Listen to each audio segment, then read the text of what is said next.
సాధారణంగా credit score తక్కువ ఉన్నా, అసలు ఇప్పటివరకు సిబిల్ స్కోర్ రికార్డుల్లో లేకపోయినా లోన్ లేదా క్రెడిట్ కార్డు రావడం కాస్త కష్టం. మంచి క్రెడిట్ స్కోర్ ఉన్న వాళ్ళకే లోన్స్ లేదా క్రెడిట్ కార్డులు ఇచ్చేందుకు బ్యాంకులు ప్రిఫర్ చేస్తాయి. అయితే ఏ క్రెడిట్ హిస్టరీ లేకపోయినా కూడా క్రెడిట్ కార్డ్ పక్కాగా వచ్చే ఆప్షన్ ఉంది. అదే ఎఫ్డి క్రెడిట్ కార్డ్స్. అవును, మీ ఫిక్స్డ్ డిపాజిట్స్ ను బేస్ చేసుకుని బ్యాంకులు క్రెడిట్ కార్డులు ఇస్తాయి. ఎఫ్డీలకు లింక్ అయి ఉండడం వల్ల బ్యాంకులకు సాధారణ క్రెడిట్ కార్డుల కన్నా ఈ టైప్ కార్డులలో రిస్క్ తక్కువ ఉంటుంది.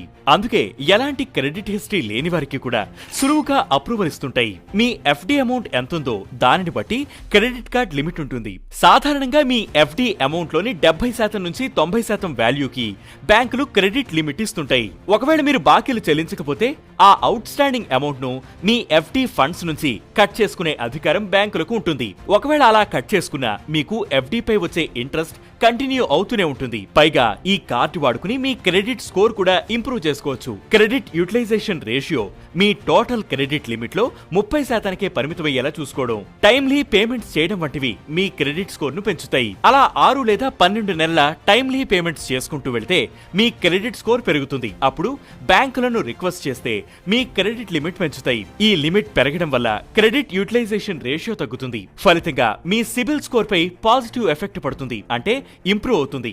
ఎఫ్డి క్రెడిట్ కార్డ్స్ లో సాధారణ క్రెడిట్ కార్డులో ఉండేంత రివార్డ్స్, బెనిఫిట్స్ ఉండవు. అయితే టైమ్లీ పేమెంట్స్ చేస్తుండడం వల్ల కొన్నాళ్లకు ఈ ఎఫ్డి బ్యాంక్డ్ క్రెడిట్ కార్డులను నార్మల్ అన్సెక్యూర్డ్ క్రెడిట్ కార్డ్స్ కి అప్గ్రేడ్ చేయమని కార్డ్ హోల్డర్స్ బ్యాంకులను రిక్వెస్ట్ చేయొచ్చు. మీ క్రెడిట్ హిస్టరీ అప్పటికి మెరుగ్గా ఉంటే బ్యాంకులు ఆ రిక్వెస్ట్ ని యాక్సెప్ట్ చేసి మీ ఎఫ్డి క్రెడిట్ కార్డును సాధారణ క్రెడిట్ కార్డుకు అప్గ్రేడ్ చేస్తాయి.